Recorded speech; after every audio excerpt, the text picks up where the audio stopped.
welcome to the Stathead Fantasy Football Webinar. If you want to go to the chat and let us know your name, where you're tuning in from tonight, and who your pick is to win MVP. We're seeing, some Tom Brady, some Joe Burrow, some Justin Herbert.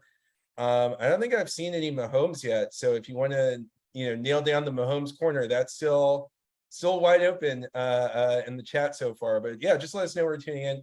But in the meantime, we're going to go ahead and get this started. My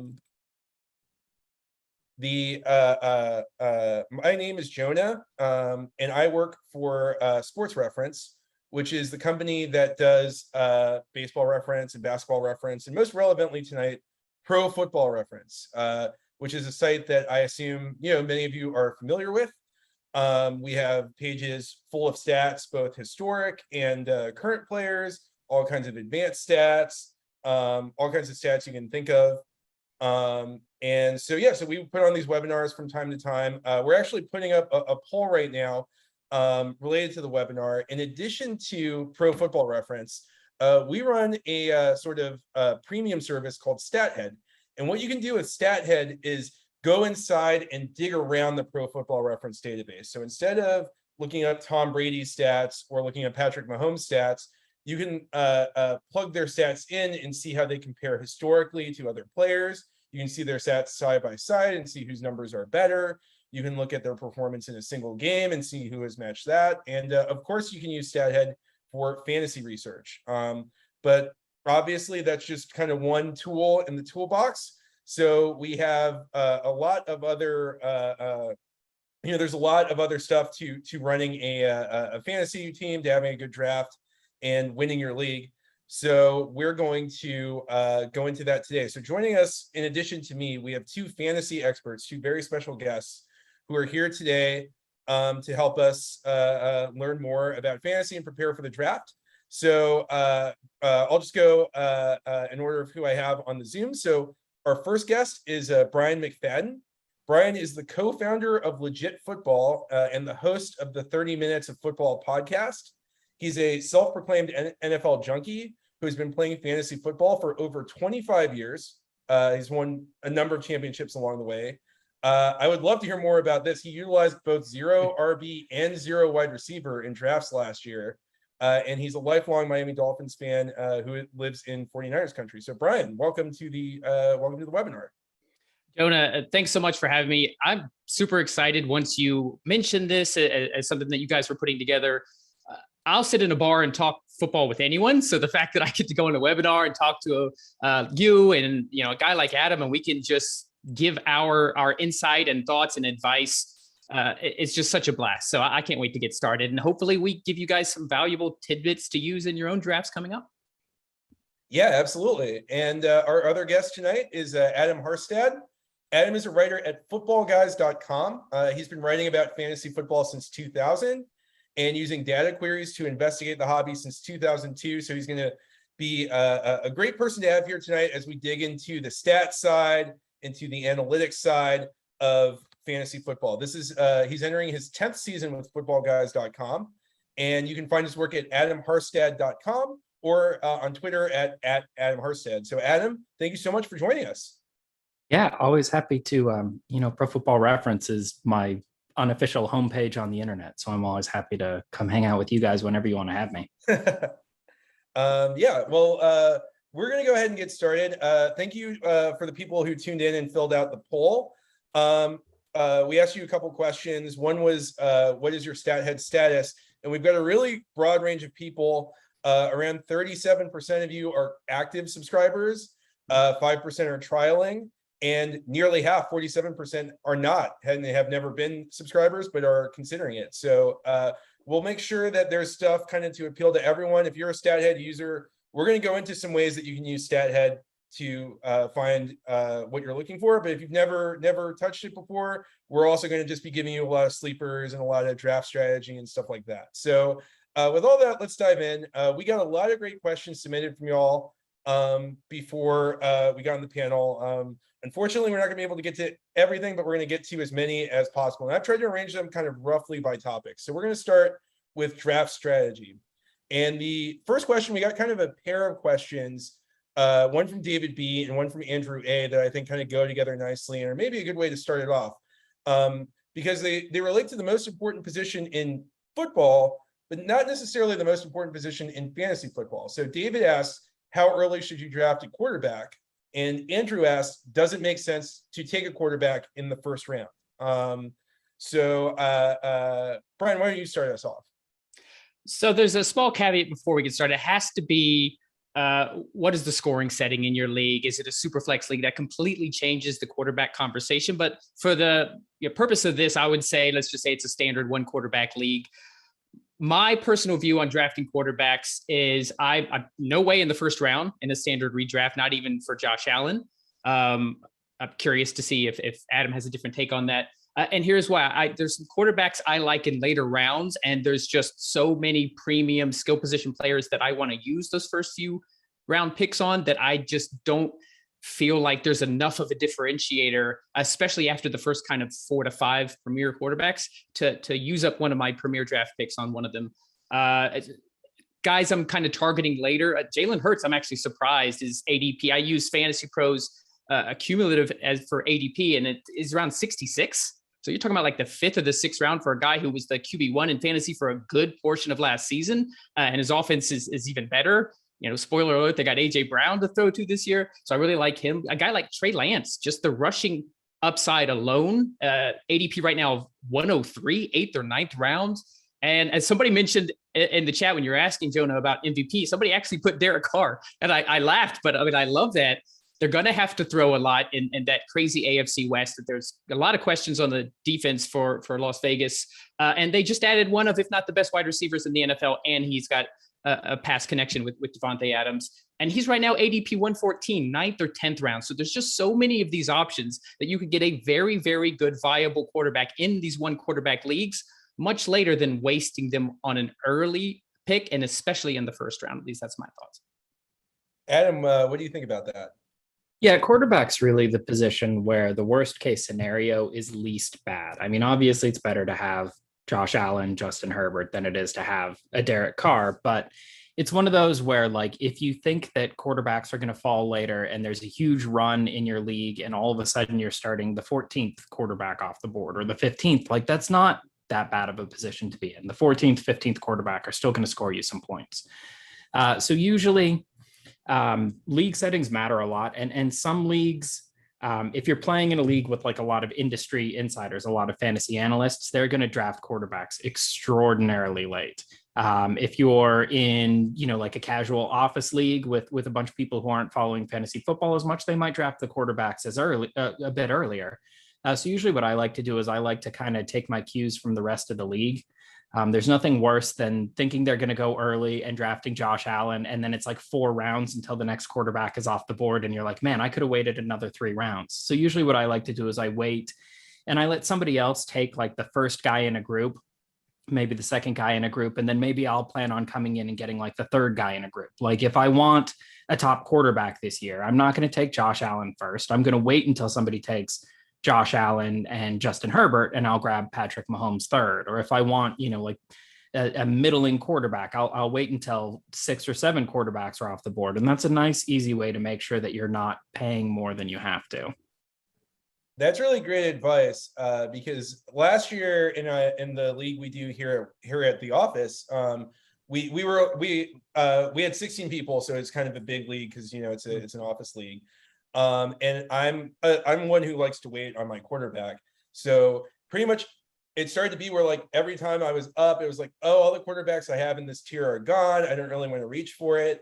And eventually everyone had a quarterback, and then they started doubling back and taking backup quarterbacks, which I had never seen in fantasy before. And suddenly there were like 25 quarterbacks off the board. And I was like looking at like Zach Wilson and like the rookies from last year. So feeling out the league is great advice. That's why I'm asking the questions and y'all are doing the answering because of fantasy disasters like that. But hopefully that helps you all out with quarterbacks. Here's an interesting question from Marcus. And Adam, we'll start with you on this one. Kind of like people have kind of an idea of what to do at the top. You've got your Jonathan Taylor, Austin Eckler, Christian McCaffrey. Justin Jefferson, you hear those names, but what's the best approach for someone with a late pick in the first round, maybe who's going 9, 10, 11, and keeping in mind that you also have that kind of almost sandwich position where you're going to be picking early in the second round. How would you suggest approaching that sort of flop position? Yeah, so usually I don't go into the draft with a firm strategy. Usually my strategy is I'm going to wait and I'm going to see who falls. Because in every draft, there's going to be players that your league mates love for some reason, way more than the consensus. And there's going to be some players who just nobody in your league really kind of wants, and they're just going to fall and fall. And I like to think of myself, I'm the backstop. When a player starts falling a lot and becomes a great value, I grab him. But I don't know in advance who that's going to be. Everybody falls in some leagues and you don't know who it's going to be. So early on, I usually try to maintain a little bit of roster flexibility. I don't like doing some of the big stacked openings like running back, wide receiver, wide receiver, wide receiver. I like to be a little bit more flexible in the front, but if value falls, I'll take it. And then that kind of sets me up nicely for later in the draft where, oh, hey, Darren Waller fell 2 rounds past where he was supposed to. I haven't locked in my tight end yet. I didn't grab Travis Kelce early, so I can grab Waller and I can take advantage of that. So usually early on, I'm looking to maximize flexibility. And then later on in the draft, I'm just trying to maximize value. Yeah, so I completely agree with that. I like most of the time I do the same thing.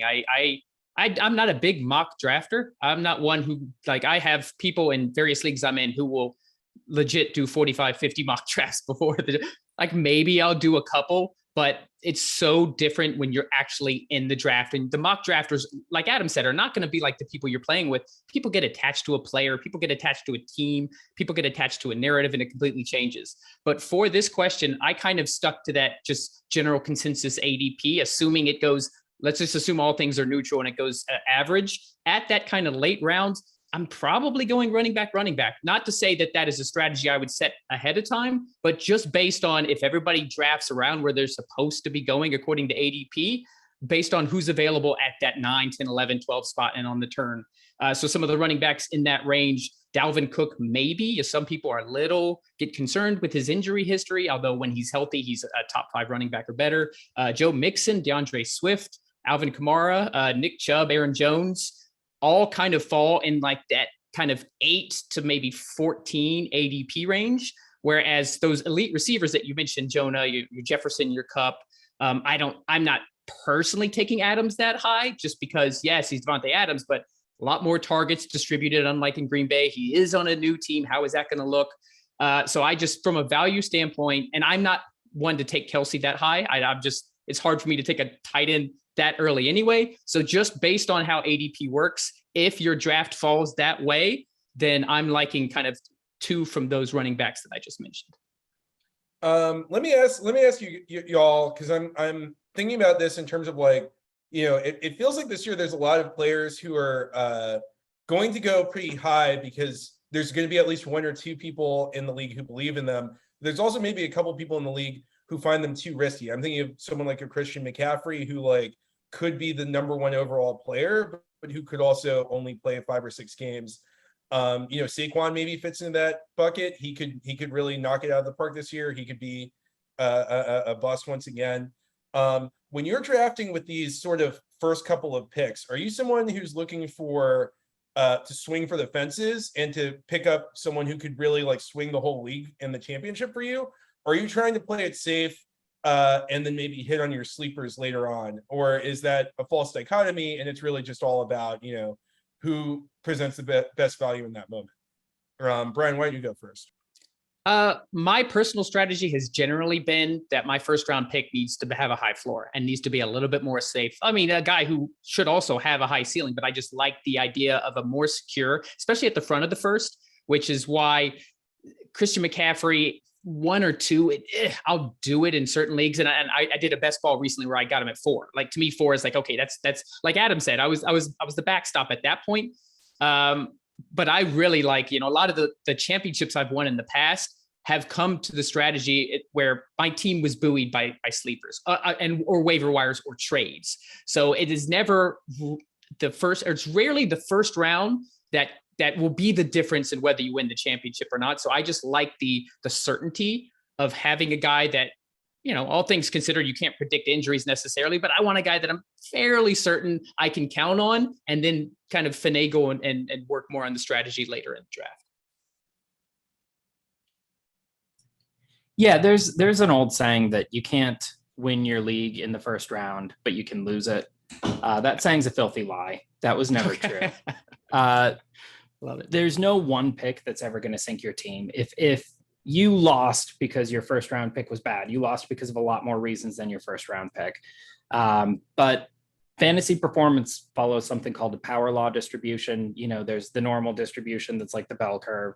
Power law is like a ski slope, right? The guys on the far end are just extraordinarily valuable, and then it gets less and less and less on the way down. And typically winning fantasy leagues comes down to getting those guys way, way, way at the thick end of the ski slope, like Cooper Kupp or Jonathan Taylor last year.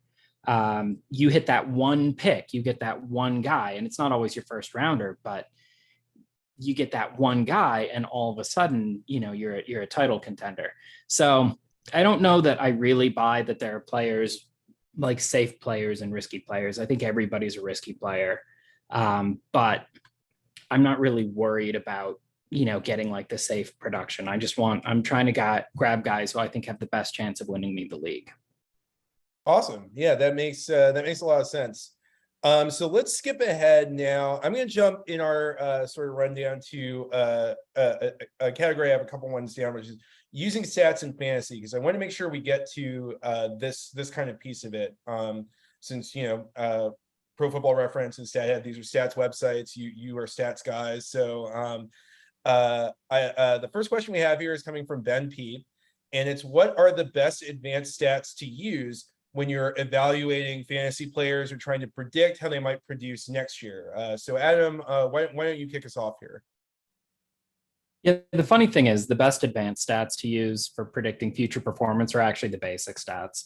Like the number one predictor of future performance is past volume, carries, targets, yards. The fancier stuff like, rushing yards over expectation and average depth of target, it can be a useful piece of it. But by and large, if a guy got a ton of carries last year, it's probably because he's a really good running back. And if he's a really good running back, he's probably going to get a ton of carries this year.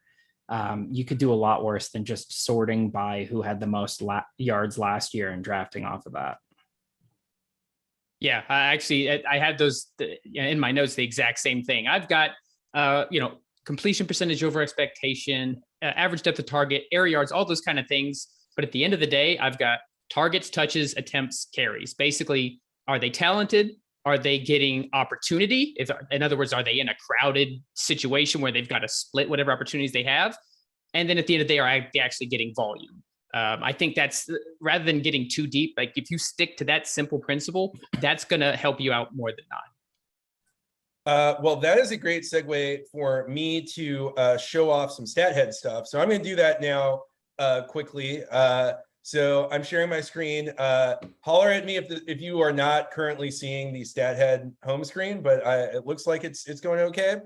So there's a couple of tools that I want to show you that will help you find the exact kind of stats that Brian and Adam are talking about: targets, touches, that sort of thing, and also ways that you can drill into it if you want to drill down just beyond kind of the basics. So like if I go to the season finder, I could just pull up it right now. It's sorted by fantasy points all time actually, but I could just go over here to this sort of sort by thing and click targets and do that, and it's going to do all time. I should have clicked 2021, but I can just get a list of like the leaders in targets, either all time or from a single season. But you can get that on Pro Football Reference. One of the interesting things to me on Stathead is that you can get a little more granular. So one thing you can do is, if you're curious about how production might have changed, so maybe who was getting targets in the last 4 weeks of the season or the last 8, you can use the player game finder to find that. So in here, again, I'm going to sort by targets. And then up here, it's the player game finder. So you'll see right now, it's just kind of showing like the best fantasy performances from a single game. But if I change the way we're sorting to find totals from all games in a season, and then I go to these sort of statistical filters that we have here, and I can filter by maybe game month, and I can go down here, or I can go up. A better one will be span of games. So this is the span of games throughout the season. So I could do the last, let's say from game 10 to game 17 of the season. You can pick whatever range you want here, obviously, whatever makes the most sense to you. But if I sort by targets on here, then what I'll be seeing is a narrower data range. And obviously, a lot of the time we want to see the biggest possible data range. But because football is such a small sample size sport, things can change dramatically from week to week. So when this gets done running, what it'll show us is the and I forgot to do 2021 again. All right. So what it'll show us once it's done running this time will be the top targets for the last 6 or 7 games of the season, which will be interesting to look at. I haven't done this search yet, honestly, so I have no idea what we'll see. It could be a very boring result. But yeah, so obviously Justin Jefferson and Cooper Kupp. So this is probably why you're seeing, I mean, this, part of this explains, like, Cooper Kupp was obviously wide receiver #1 last year, had an unbelievable season. But Justin Jefferson is frequently mocked ahead of him. I believe he's going ahead of him in ADP. And you can see that, like, their target share is very similar. Deontay Johnson is #3 on here, which I would not expect him to be turning up quite so high. He got a lot of workload, but obviously he has a new quarterback, so who knows how that's going to change. And then Mark Andrews is on here. Again, contextually, it's interesting to consider that in terms of the Ravens, because they were having so many injury issues. They lost Lamar for this stretch, so they were going to kind of a slightly different offense. But this gives you some idea. You can see Jalen Waddle was here in the top 20. Obviously, Amon-Ra St. Brown had an amazing finish. So I'm not sure. Does anything about this jump out to you all, or is there anything that you might be interested in using something like the Game Finder for looking up this sort of thing? I mean, I personally like. So you look at Jefferson and you look at Deontay Johnson. They both had essentially the same amount of targets. Johnson ended up with 548 yards versus Jefferson's 841. They both had almost the same amount of receptions. Catch percentage was very similar. So that's the kind of thing where I'd want to dive in. Like, I'm guessing Jefferson was either breaking more tackles, getting more yards after the catch, or maybe his average depth of target was longer. So the catches he was making, yards per reception, 15.9 probably speaks to that. So these are the ways that on the surface, some of these stats look very similar. I would want to dive in a little. I'm not comparing Deontay Johnson and Justin Jefferson, but hypothetically, that's how you can dive into metrics a little bit deeper to figure out why one guy with very similar target share, very similar receptions, big difference in yardage. Adam, I know you're a pretty avid Stathead user. Do you use a lot for fantasy purposes? What kind of stuff are you looking for when you dig in? Yeah, so I do a column every week called Regression Alert, where I'm talking about, like, here are metrics that are not very stable over time. Like touchdown percentage is famously just not very stable. And I walk through how to do, like, here's like a Stathead query you can do that'll, like, return this result.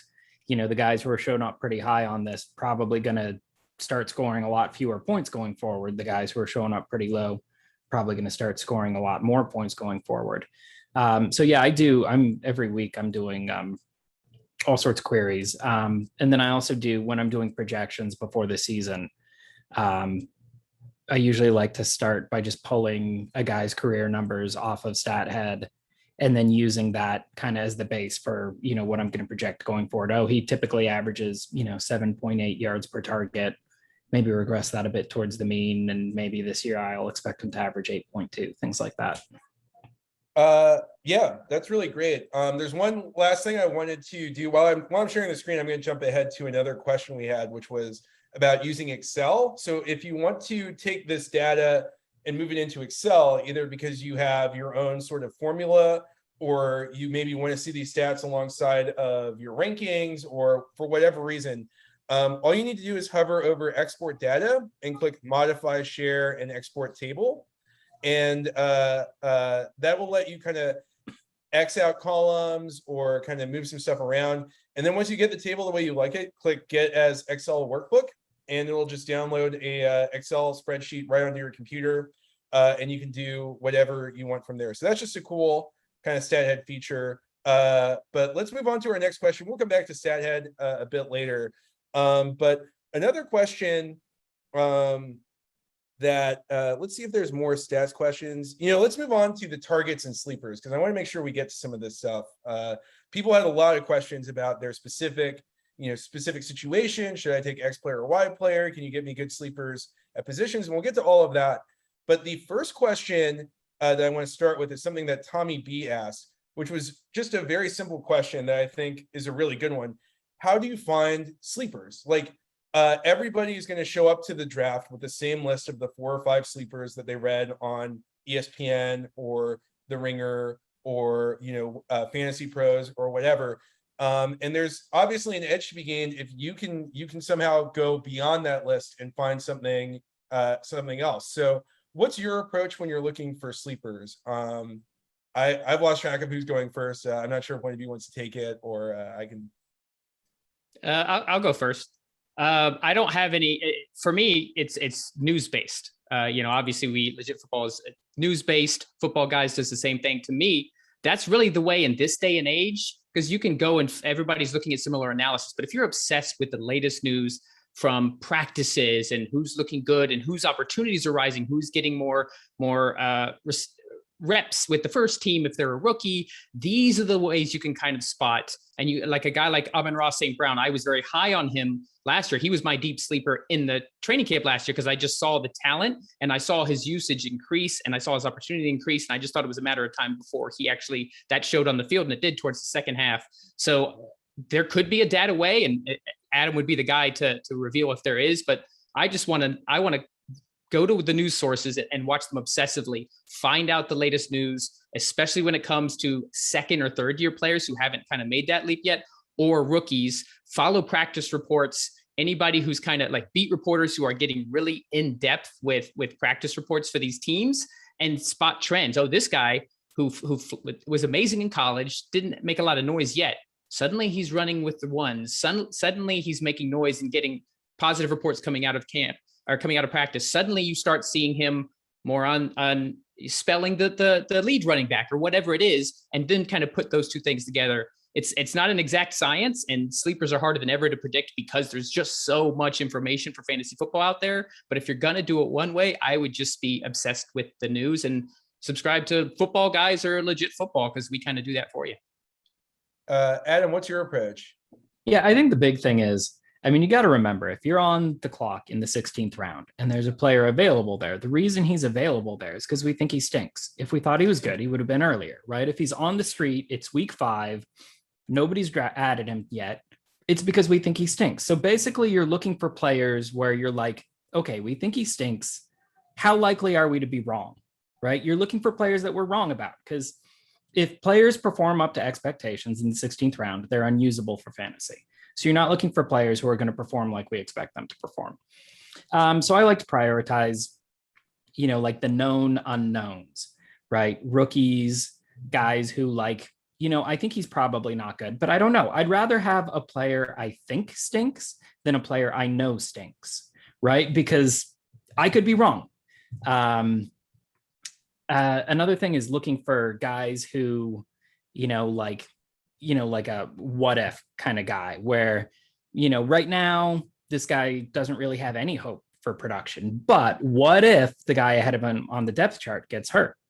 You can add him in advance, and the odds of hitting on one of those lottery tickets are pretty low.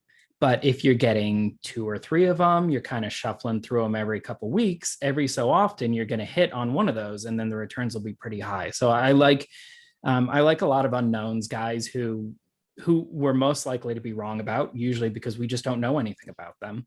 And then I also like getting guys who are, maybe one break away from fantasy value, and just grab them early and just cross your fingers and hope you catch that one break.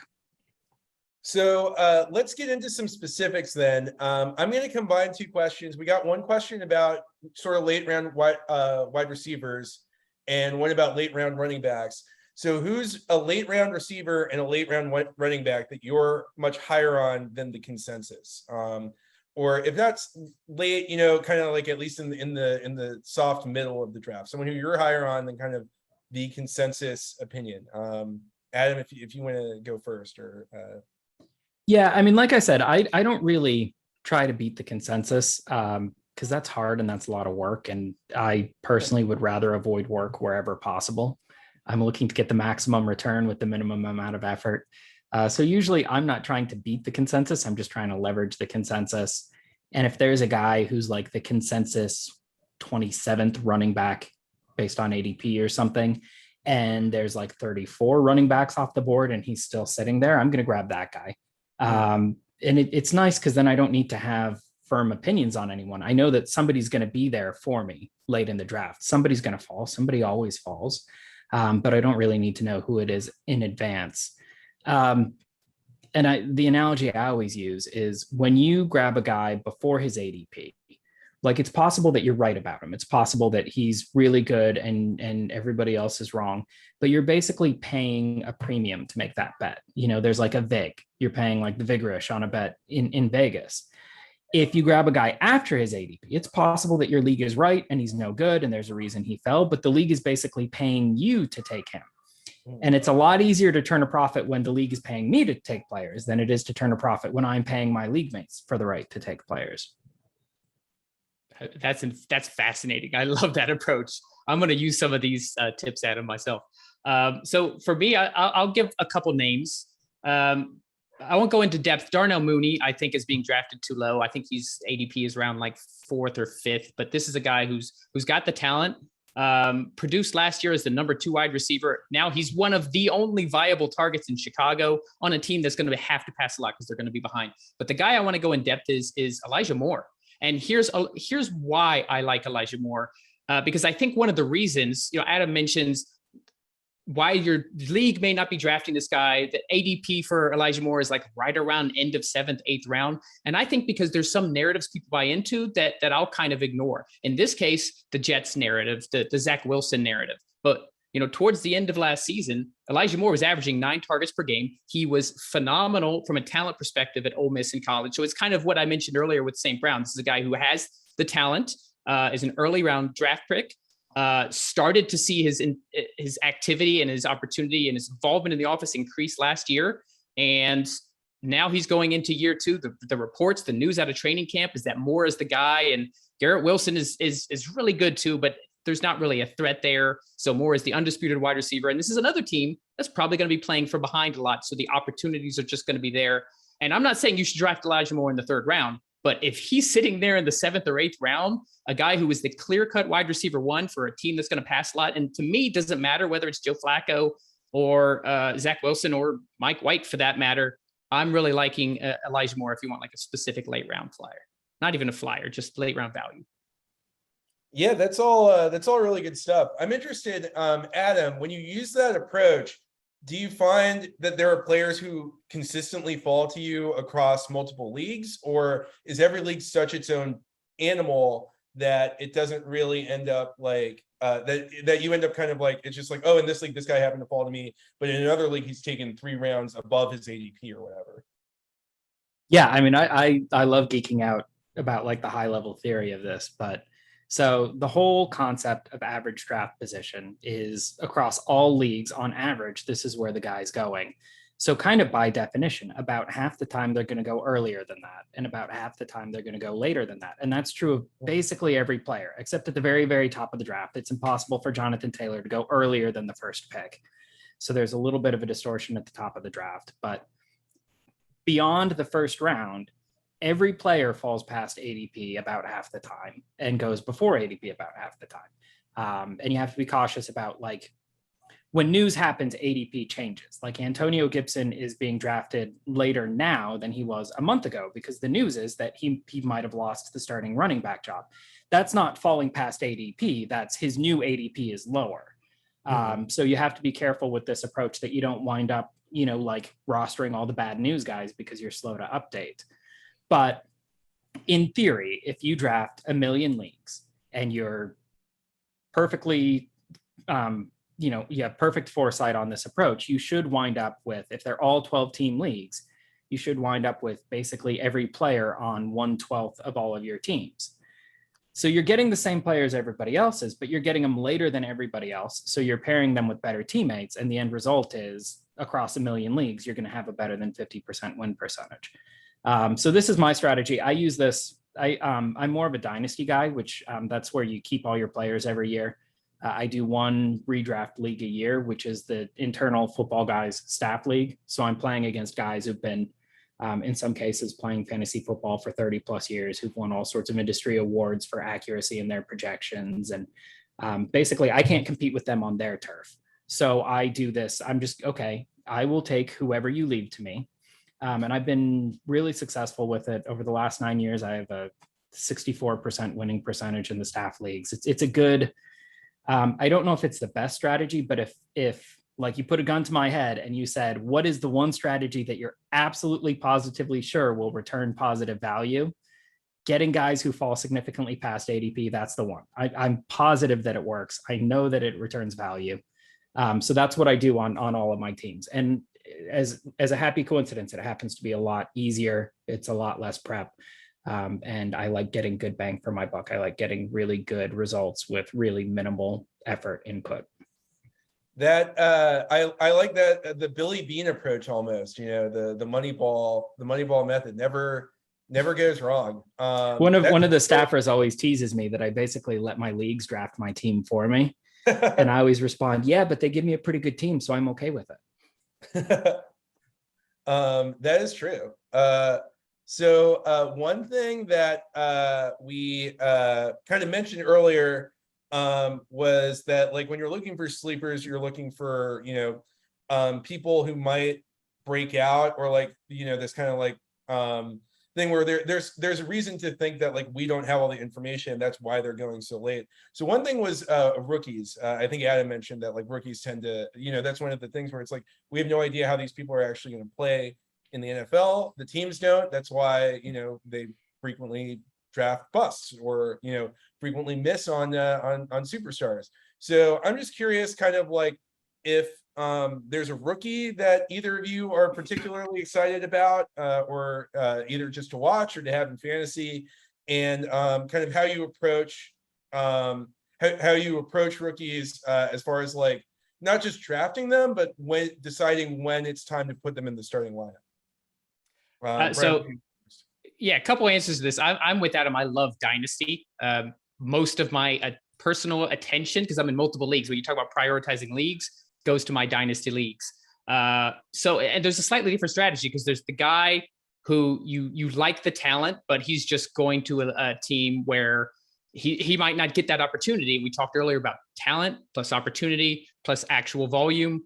But if we're talking redraft, which I think, majority of the people here are probably looking at redraft, then opportunity is everything to me in conjunction with talent. So I'm looking for a guy, Romeo Dobbs. So he's actually a guy I drafted in multiple dynasty leagues drafted. So it wasn't, I've been following him closely. I really like he had over 3,000 yards at Nevada. But I just think there's such an opportunity in that Green Bay pass catching core, because I don't think Allen Lazard is this. We've seen Lazard. He's not new to us. This isn't new information. As much as Rodgers wants to tell us Lazard is the guy, a guy like Romeo Dobbs who has the talent. He's competing with the shell of Sammy Watkins, who, by the way, great late round flyer. Not a knock on Sammy. The opportunity is there. And if you're comparing him to another rookie like George Pickens, who is probably physically more talented than Dobbs, but he's in a quarterback situation that's more questionable. Even if you like the way Pickett's playing in the preseason, he's still going to be a rookie quarterback, or you're dealing with Mitch Trubisky, or even worse, Mason Rudolph. And you got to go up against Chase Claypool, Pat Freiermuth, and Deontay Johnson for target share.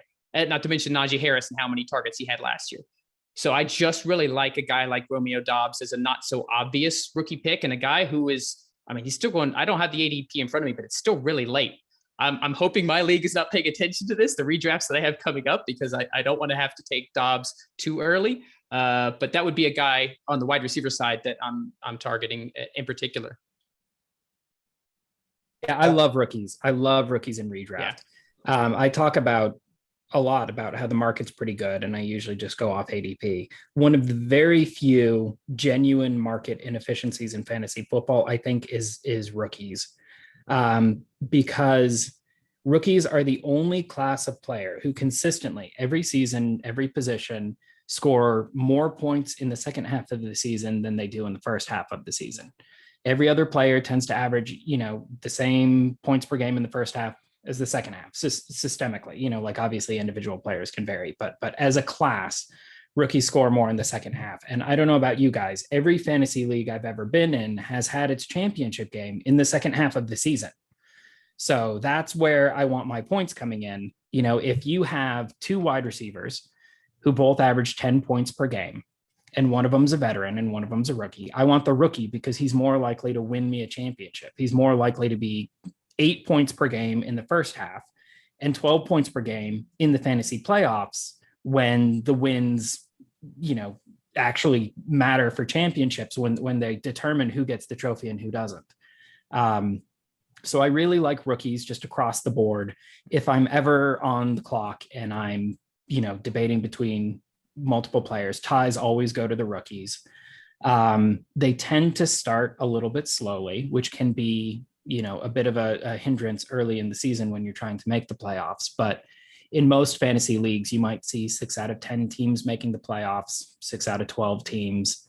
50-60% of the teams are going to make the playoffs.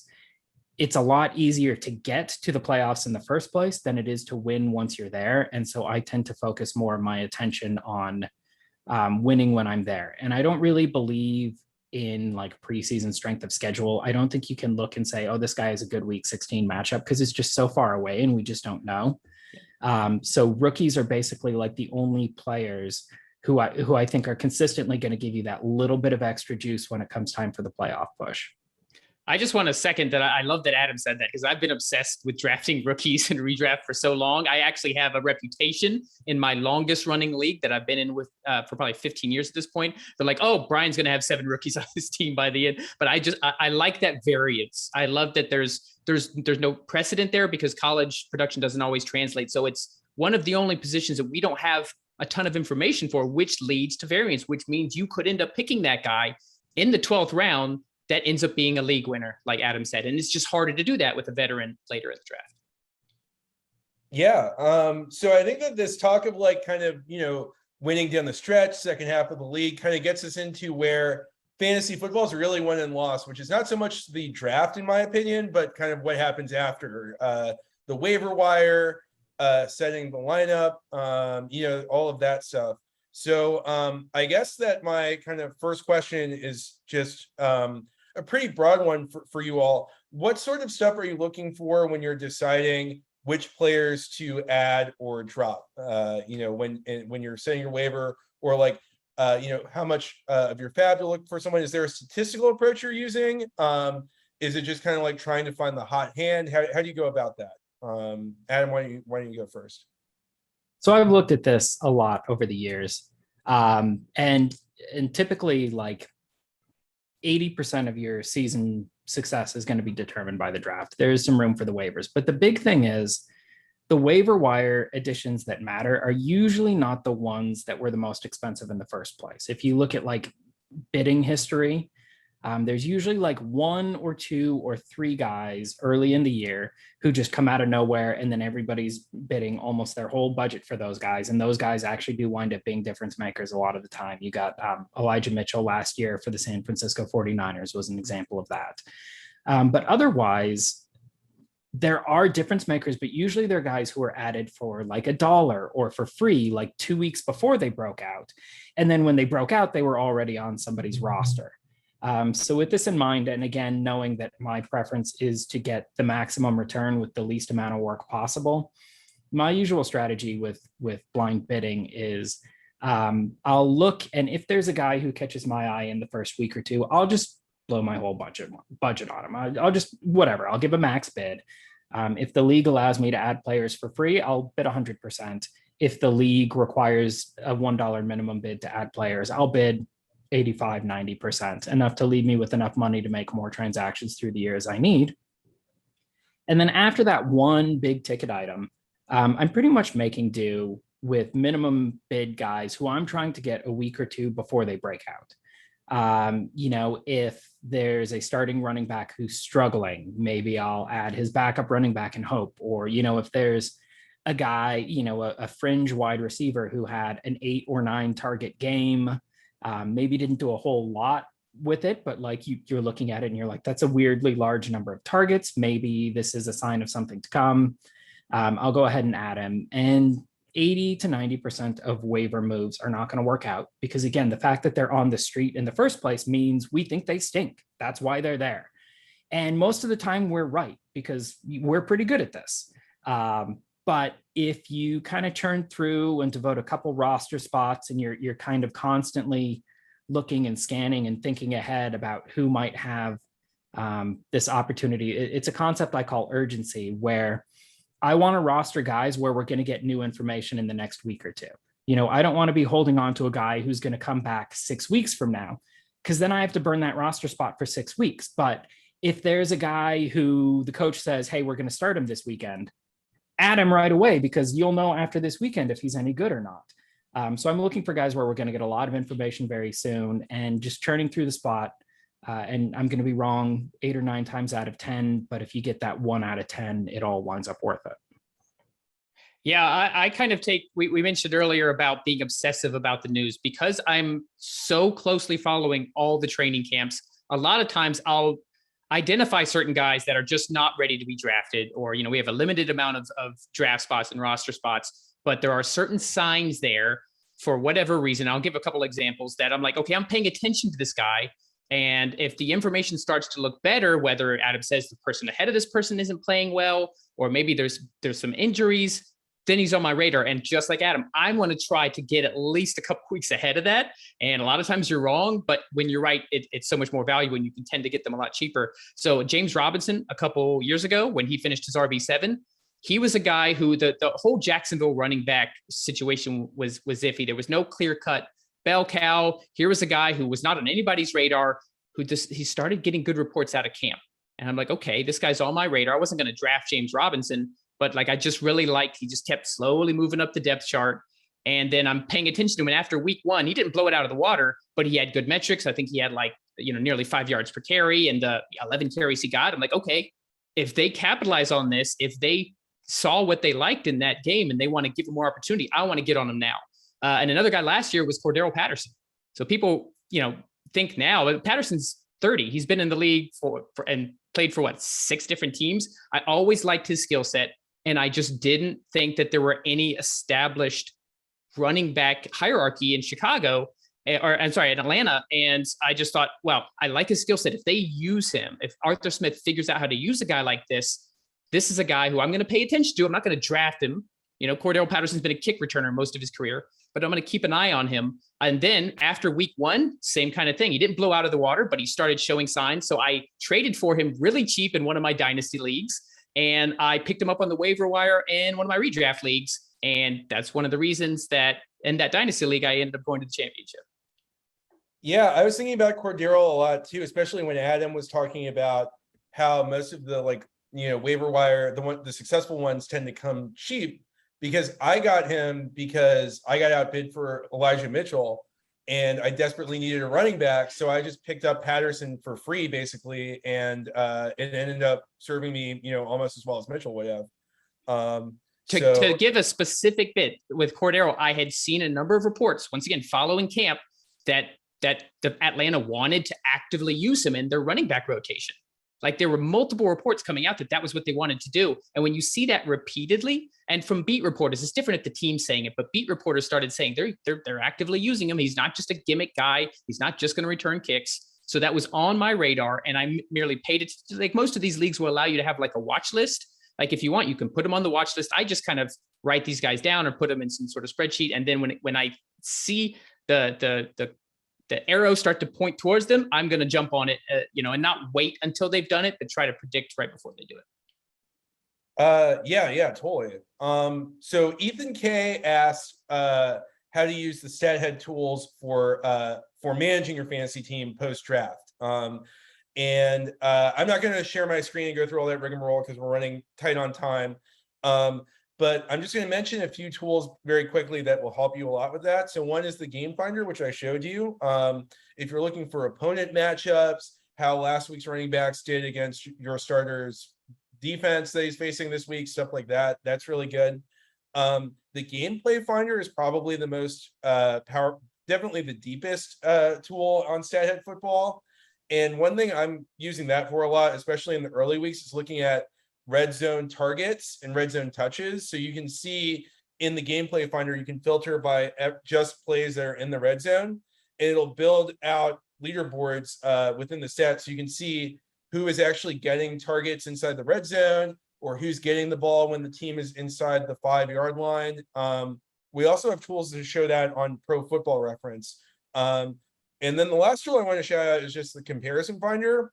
It's just a search engine where you can type in the names of the players you're looking at and just see all their stats side by side and kind of do this sort of comparison that we've been talking about. So whether it's a waiver wire dilemma, you don't know who to pick up, it's a starting dilemma, I've got 3 or 4 players and I don't know who to put in this spot, you can very easily just kind of get all their stats side by side and kind of use that as a basis for your decision making. Just really quickly, because I want to talk about dynasty, since you guys are both big dynasty guys. But before that, are there any Stathead tools that you like to use? Any queries you're running either in season or before the draft, or anything that we haven't talked about that you find super useful in there?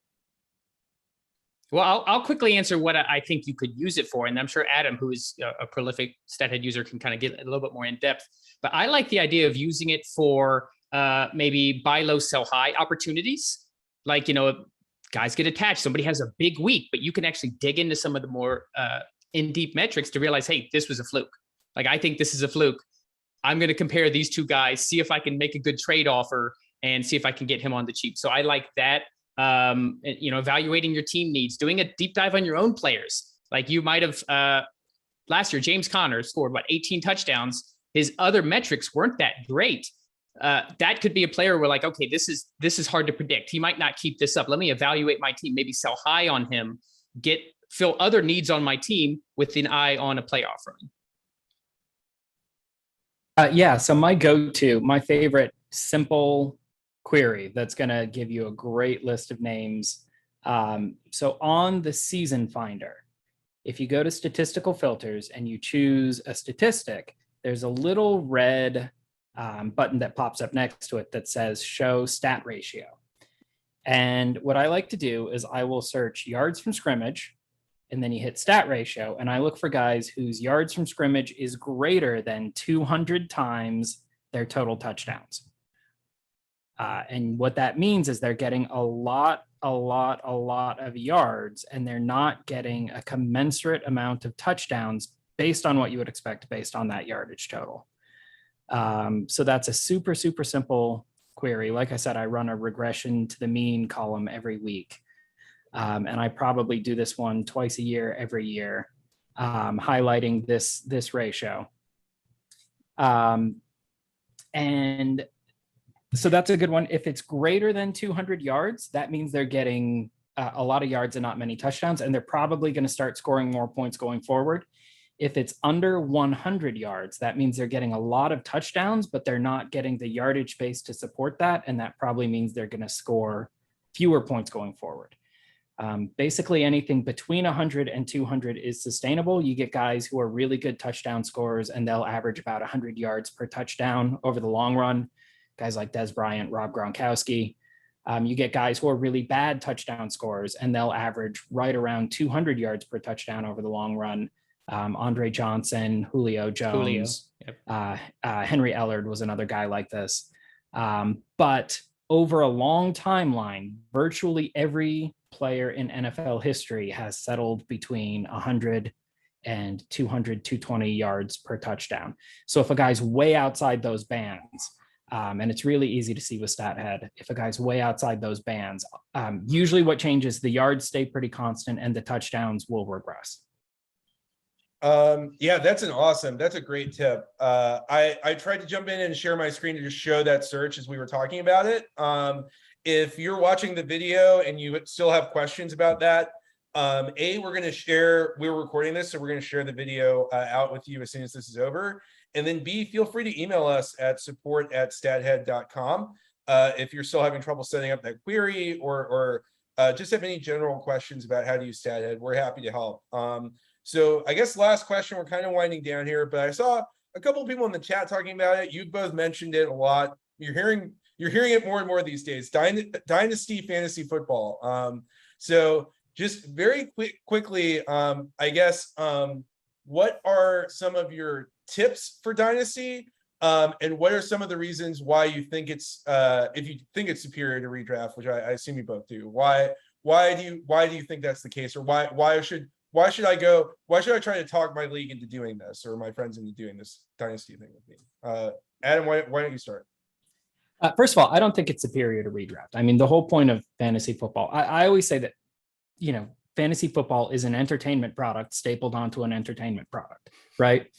The point is to be fun. If you like Dynasty, then that's awesome. If you like redraft, that's awesome. There's no wrong way to play fantasy unless you aren't enjoying it. That's the wrong way. I really like Dynasty because your choices have repercussions. I traded in 2015, I traded Dion Lewis I traded Devontae Adams for Dion Lewis. Dion Lewis at the time looked phenomenal. He was kind of tearing it up. Devontae Adams had an atrocious first 2 seasons, looked like an all-time bust. And I was feeling pretty good about that for 6 months. And now, like, to this day, I'm like, I look at my team and I'm like, how much better would that team be if I still had Devontae Adams? But then the counterpoint is, in 2017, Dion Lewis had this one random monster game in week 16, and I was in the championship, and I won the championship because of that game, and I wouldn't have won it otherwise. And to this day, I still go back and look, like, if I'd had Adams for all those years and I hadn't won that Super Bowl, like, would I have preferred that? Would that have been better? Was it okay trading Adams for that one Super Bowl? And I mean, I love it. I a lot of people think of me as a numbers guy, but I always say I'm a storyteller first and foremost.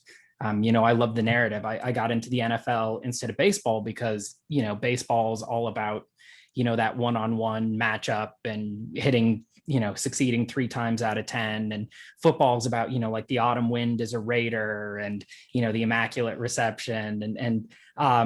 So to me, the narrative really appeals to me, and Dynasty will give you that narrative through line in a way that redraft, I don't think, really does. I have stories from redraft, but they don't carry over. It's a collection of short stories rather than an epic novel. So that's why I love Dynasty. I just love it. It's by far my favorite. But there's, other people don't want different things out of fantasy, and play what's fun for you. I will say one common misconception about Dynasty: people think that there's like a right and a wrong way to build a Dynasty team. For a while, the advice was go wide receiver heavy, go, especially after that 2014 draft class that saw just such a glut of amazingly talented wide receivers. Everybody was saying, like, this is the one true path to dominance, go wide receiver heavy. I actually did a study a couple years back using Pro Football Reference's approximate value. And I said, I calculated fantasy value of every player back to 1985. And I looked at the correlation between a player's fantasy value and his career approximate value, which is kind of like a rough and dirty measure of how good a player was. And I found that at running back and wide receiver, like, the correlation between approximate value and fantasy value was basically exactly the same. Meaning, if you have a comparably talented running back and a comparably talented receiver, they're both going to give you about as much fantasy value.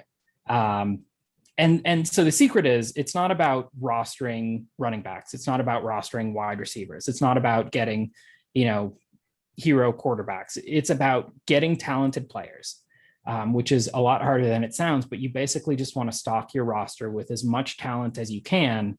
And over a long enough timeline, assume that that's going to translate to a lot of points. I absolutely love that description of a collection of short stories and redraft versus an ongoing epic novel. I absolutely love that. I'll have 2 answers really quick to this. One, For an NFL, self-described NFL junkie, I'll go ahead and say NFL degenerate. I crave NFL content 365 days a year, and redraft just doesn't give that to me. I still love redraft. I will always do redraft leagues. My longest running league, as I mentioned, is about 15 years. It's redraft.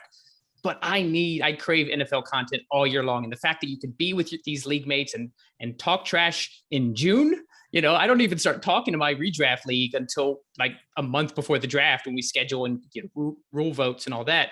And the second thing is anyone who has ever played Madden franchise, Dynasty Fantasy is Madden franchise, but in Dynasty, you have draft picks. You can trade draft picks. That was never an option before. So one of the dynasties, and shout out to the PDL. I know you guys are listening. That's my number one dynasty league. I came in, I took over for a guy who hadn't won any games in like 3 years, but he amassed all these draft picks. And I just started trading them left and right and ended up going to the championship using that kind of method. So the fact that I had this draft capital, I felt more like a real general manager in the NFL. It just it really hit that NFL itch more than just a standard redraft does. Well, for those of you in the chat, feel free to chime in on whether you'd rather have Devontae Adams for 7 years. I say flags fly forever. I think you made the right choice. Yeah.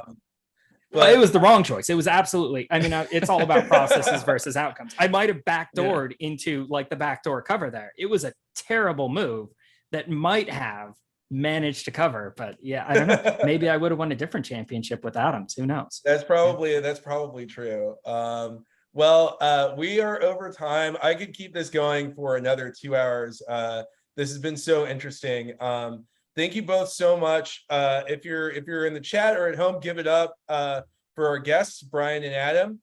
Make sure you go to Legit Football and 30 Minutes of Football podcast for more of Brian's insight, and go to footballwriters.com to hear more from Adam. That weekly column is a must read if you play fantasy. I assume you do. If not, I'm not sure what you've been doing for the last hour, but thank you all so much again. Oh yeah, right. And also subscribe to Stathead. Your first month is free if you want to try it out. This is a very good month to take advantage of the free trial. And it's just $8 per month after that, or you can sign up for a year for just $80, and you can do all the sorts of research that we've been talking about. Go to Pro Football Reference as well. We've got a really robust fantasy section with all kinds of fantasy stats and all the stuff you need to set your lineup and win your draft. So hopefully you're now going to be the most informed person in your league, and we're going to get a cut of the winnings. If you win, you have to split it between the three of us 3 ways by watching this video. You agreed to that before we started. So any last thoughts from you guys before we sign off? No, this has been a blast. Like you said, Jonah, I could do this for 3 or 4 more hours. So, feel free. If anybody has questions, you can reach me, Brian at legitfootball.com, or I'm at _legitfootball on Twitter. I'm always down to talk football. Jonah, thanks for the invite. Yeah. And I just like to close again with a reminder that, fantasy football is an entertainment product stapled onto an entertainment product. I hope you all have a blast this season. Hopefully things go your way, but even if they don't, hopefully you get a good story out of it. Oh, and I will also be reading Adam's weekly column. I look forward to that. Thank you so much for having him on the show as well. Appreciate it. All right. Well, with that, we will sign off. But thank you all so much. And make sure you stay connected with them. You can also follow us, PFRef or at Stathead on Twitter. You can also email us if you have any questions about anything you heard tonight or how to use Stathead. We're support@stathead.com. Thank you all so much. Enjoy the rest of your evening and enjoy this season of football.